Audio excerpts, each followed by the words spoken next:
Okay, so here it's not really like, I'm not trying to do something difficult here. I'm going to, so for example, what if we want to have a lot of objects created, copied by Unity, instead of you making them one by one, for example, to create a city or something, right? So we are going to instantiate things in script in a really simple way. So we just made an empty script called parametric wall. We have a start and update. So I'm going to just delete this green line because it's useless. So this is cleaner. Okay. What we are going to do is we are going to instantiate some geometries, like multiple geometries. Okay. So how do we do that? So we are going to say public game object and say base prefab. Just make it like this. You can name it anything. In Unity, let me explain what's prefab first. Okay. So do you remember that we could make a cube, right? So we can make a cube. Let's say I'm going to make many of them. I can make many of them and I can change their property. Okay. I can also change their color. Let's just try that. We will need to know how to make material. So we can right click, create a folder first, materials. We're going to create a material, say generative city red. Okay, and then you can just change the color to something red. It's really simple, basic standard material. And I'm going to drag that to here. Really simple. Okay, so I made a red box. I can also Control D to copy this and make another one. So I'm going to make a blue color, right click, rename, say blue. Okay, so now I have blue. You can make many. I prefer to name the material quite specifically with some initial. You can use your initial, your project initial, because there can be a lot of other materials coming from other imported files. For example, my house has the same named blue, and I don't want to confuse that, but it affects when you export these things. Okay, so I'm going to just bake the lighting one more time just to make a better lighting condition. Okay. All right, so this actually gives me all different properties, and they are actually separated geometries. All right. But what if I actually, for example, if I drag this one into the assets folder, yeah, and now this turned blue, all right? So you need to see this blue color. And if now I copy many times of this blue colored geometry, I'm going to make these into different position. Okay, to make it clear.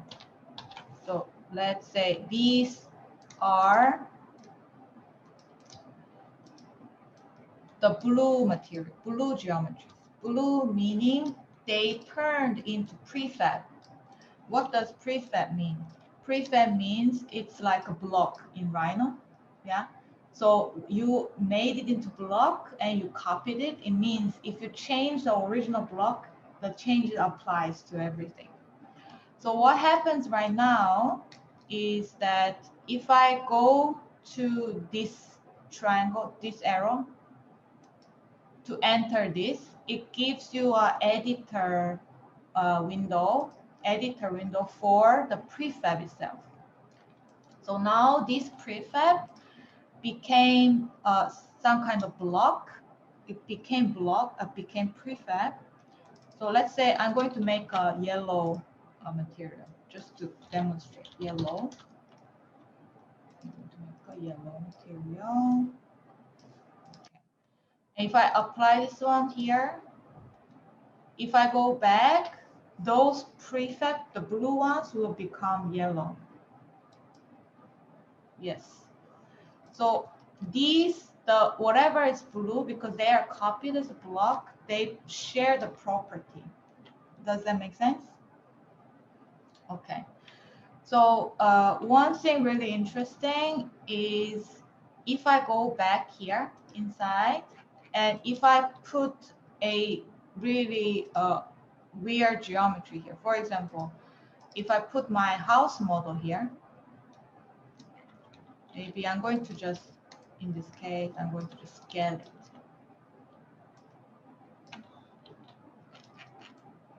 Scale it. Approximate, doesn't matter. Just approximately scale it. And what this happens, what happens right now is I'm essentially replacing the geometry. And then I'm going to disable the mesh render for the box. Okay. Now I replace my house geometry and see everything changed. So if you make things into prefab, the properties shared, all right? So that's an important thing to understand. So now what we did is we made a cube. This became a house prefab, yeah? So what I'm going to do is I'm going to go back inside and change the name to house prefab. Hey, Somi. Hi. Hi. So how did you so the cube? How did you turn it into a prefab? Like how did it turn blue? Oh, just drag it to the folder. Oh, So okay. become blue.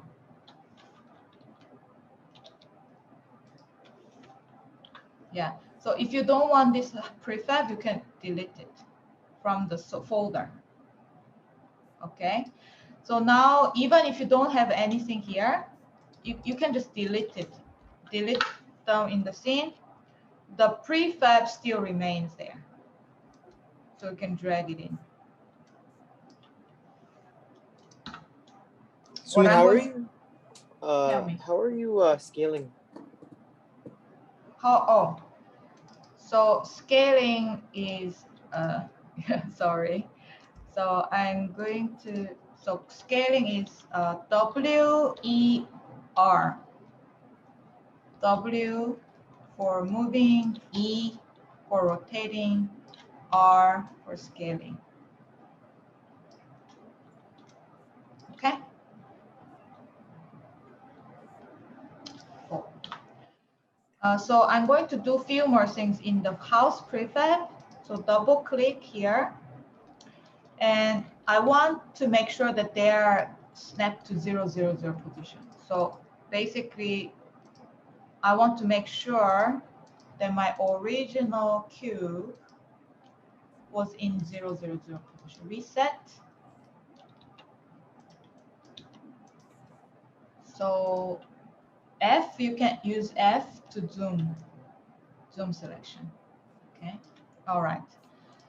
And you can see that now the yellow cube is the parent and the house is a child of this parent.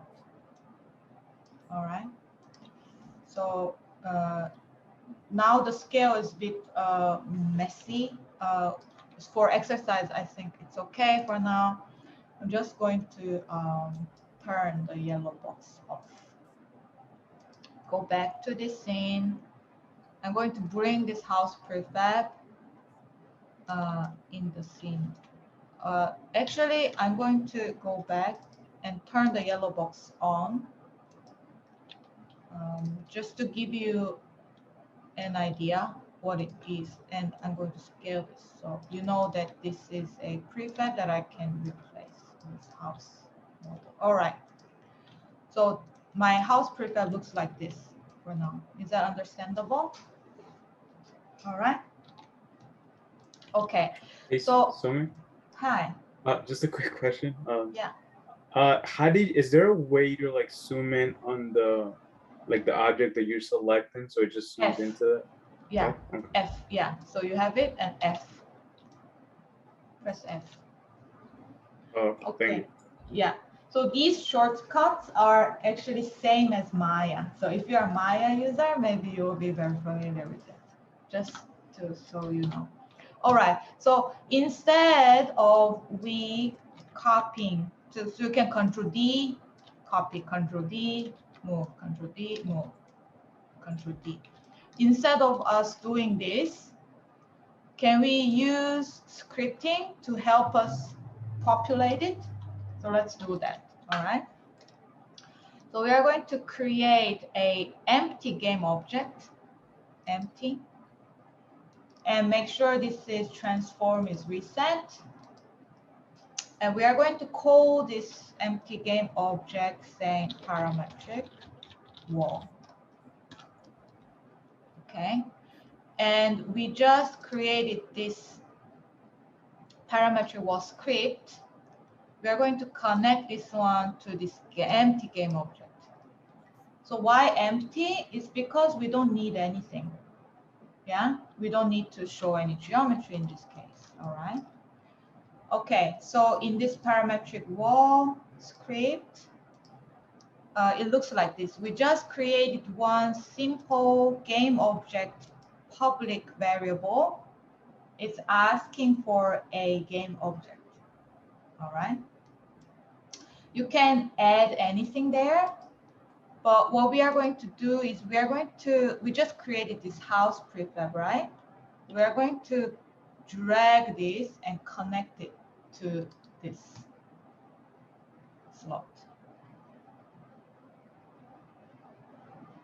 What you can do alternatively, you can also click on this button here and search for it.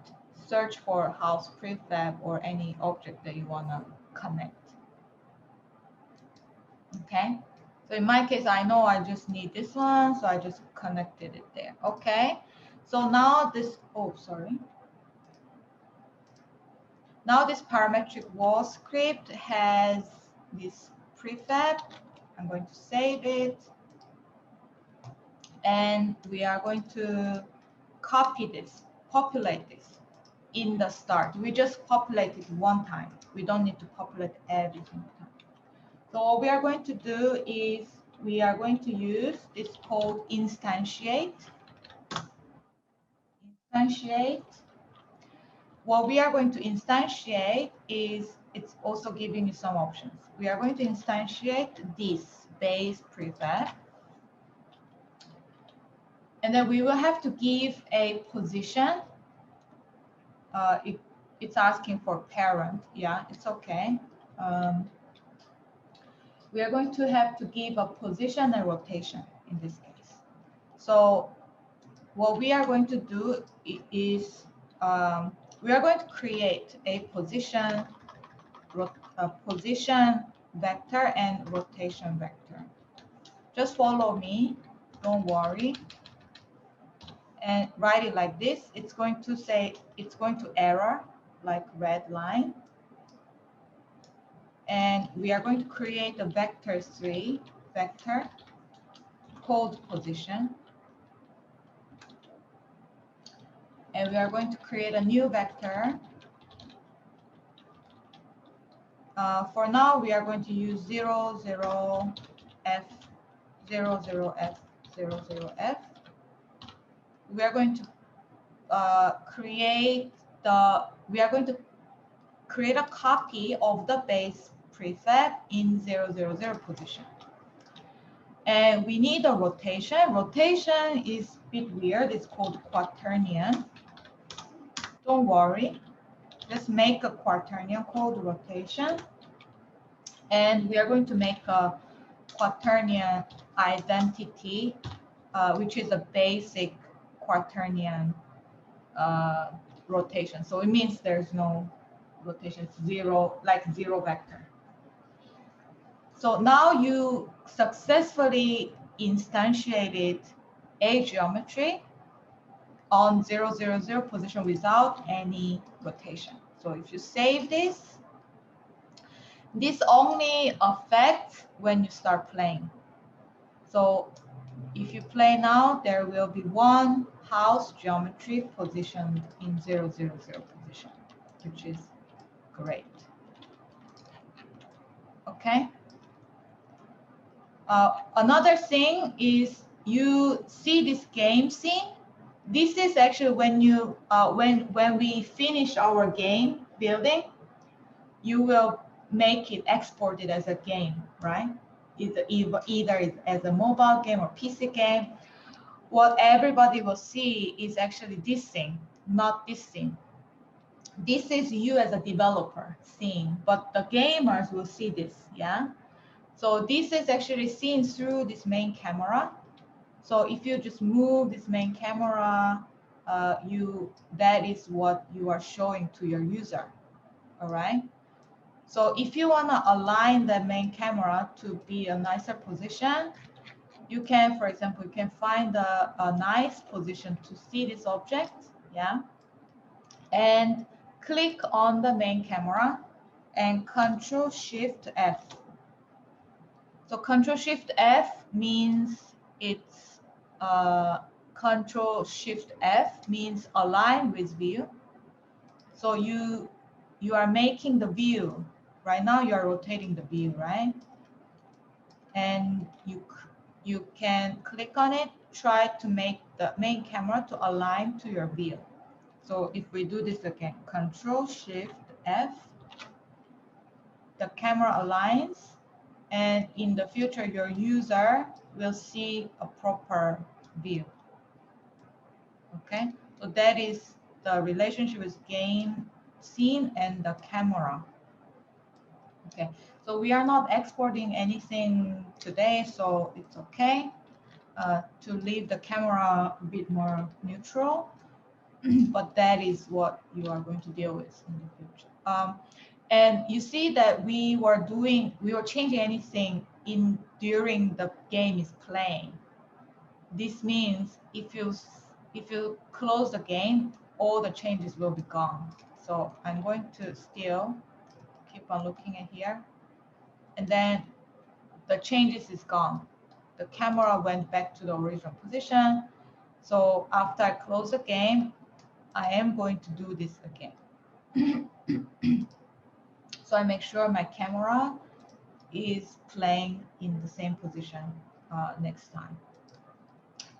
Okay, so that is saying I'm going to turn these gizmos off. Hey, Somin. Hi. Just had a quick question. When you instantiate the object, you have to hit play in order for it to pop up, and then it'll go away once you hit, like, I guess once you click off play. Yeah, it's gone. Oh, okay. Yeah, so it only affects it only instantiates when you play. Yeah. Okay. Yeah. Okay. Yeah, so it's not a real geometry. It's not baked. You can copy paste. It's really easy. I will show you later. So if you, for example, you can copy these lines. Let's say we are going to use same rotation, but Control-C this position, and we make another one. And we are going to instantiate a new one with position 1. And maybe we change the position to maybe 3, 0, 0. Save it and play it. So now you have 2 objects when you play, all right? You can keep on doing this forever. You can Control-C, Control-C, Control-V, make another position, change, the value to 6 and instantiate. Save. Now you have 3 geometry, 1, 2, 3.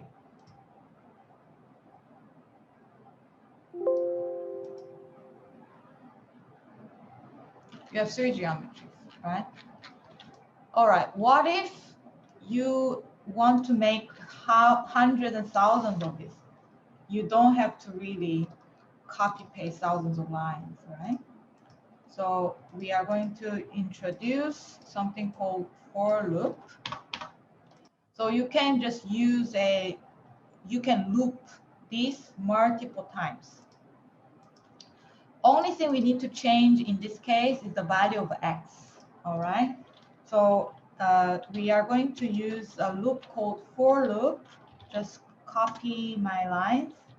Say for integer I is 0, integer I is smaller than, let's say, 10. We are going to loop 10 times, I plus plus. And there is this parenthesis generated. We are going to cut these lines, whatever you want to loop, put it inside this parenthesis as for loop. And we have to change this I value, use this I value to change the X position.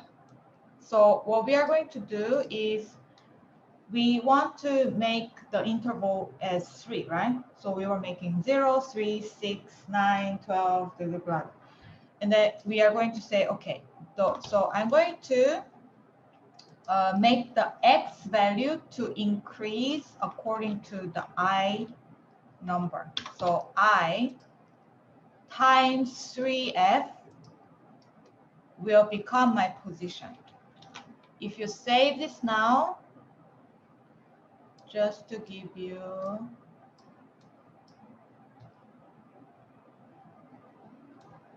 save this now, this will play, this will give me 10 objects here, and this one is in 0, 0, 0, 3, 0, 0, 6, 0, 0, 9, 0, 0, and so on and so on. Okay, cool. All right, so what if I don't want to use house prefab? It's ugly, I don't like it. You can change this geometry, something else. So let's say, okay, let's use a sphere, whatever. And use this, put it in a 0, 0, 0 position. And you can also make it into a prefab to do this. It's optional, actually. And you can just delete it from the scene and connect it to the prefab. Instead of the house, we are using sphere. If you play now, it gives you this. All right. Okay. Actually, I'm going to make a really simple cube. I'm going to reset this, and I'm going to call this brick. And I'm going to change the Z into maybe 2. So this just becomes like a brick kind of thing. Okay, I'm going to make this one into brick prefab. Delete it, put it inside my parametric wall. Okay, so I gave a little bit of directionality, yeah? Okay. Now in this script, let's give a little bit of rotation for each cube. So after we instantiate it down, we can give them a name, say game object, say current prefab is instance. So basically you instantiated it and give a name. So we can actually do something with it. In this case, we are going to add a rotation. So transform dot rotate. We are going to use 00f and give a little bit of rotation according to the I value. So we're going to give, let's say, 1.0 times I, 00f.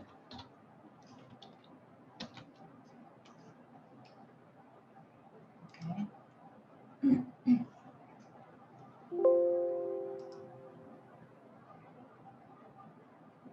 Okay, so they have a tiny rotation. We're going to boost this into 2. And save it, of course.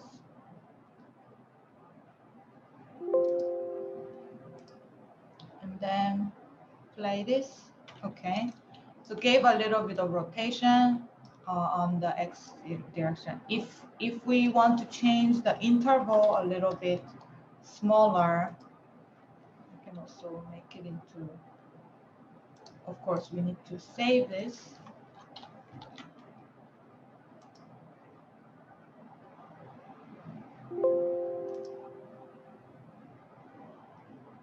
Okay.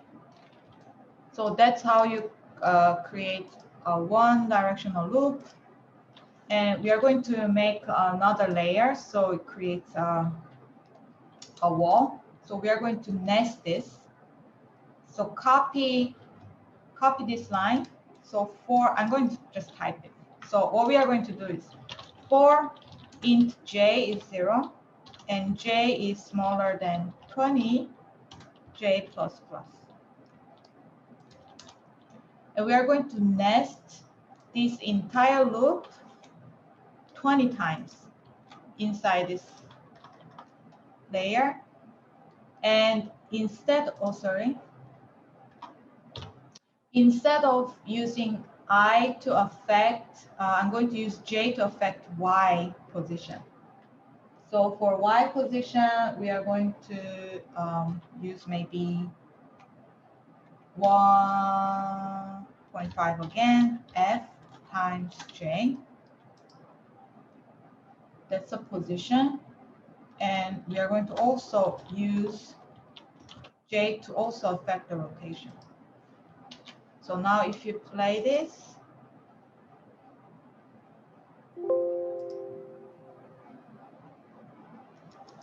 this is giving you an interesting wall. And if you change this brick to a house, it can become like apartment block. So we can also go ahead and turn off the yellow box, double click and turn off the yellow box. Go back and play. So we can have some kind of interesting weird city, vertical city, for example. So that's how you instantiate different geometries without too much logic. Okay, so one thing is that everything's now exposed. There are so many files outside, yeah? So in order to make it more cleaner, we can make all of this to instantiate under the parametric wall as parent. Just add this line here, say this transform. And this, all of the instantiate geometries now will become under the parametric wall. So if you play now, play, yeah. Now instead of they're like very dirty being outside, it's inside this. So you can actually see them as a child. All right, so what if you wanna actually use this as real geometry, yeah? So you wanna bake this, it's so easy, it's really easy. So you're going to copy this, just drag everything, Control C, and then close the game and just paste it in the scene. It's that easy, and you can also export it So you need to install something called a small plugin to do that. So we're going to do that. You can go to the asset store. You need to connect to the Wi-Fi, and then you can search for OBJ exporter. Yeah, just search for it, and you will find something called Scene OBJ exporter. It's free. You go there and import it. Say import yes, everything.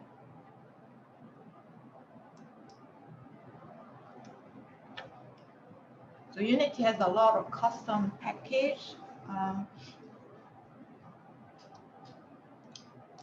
which we will use constantly. Okay, now if you have that, you will see the export wavefront OBJ menu generated here. So you can click, select everything, say export wavefront, and I encountered some errors while exporting, so just deselect everything and say only selected objects. And export, and let's say all house OBJ. And it's gonna take some time, and you can actually see this from any software, but let's open this in Rhino. Yeah, it's crashing. It's okay. It's because it has too many files, I think, too many geometries. All right. Oh, I was also selecting cameras. I shouldn't have. That's okay. So I'm going to undo the baking.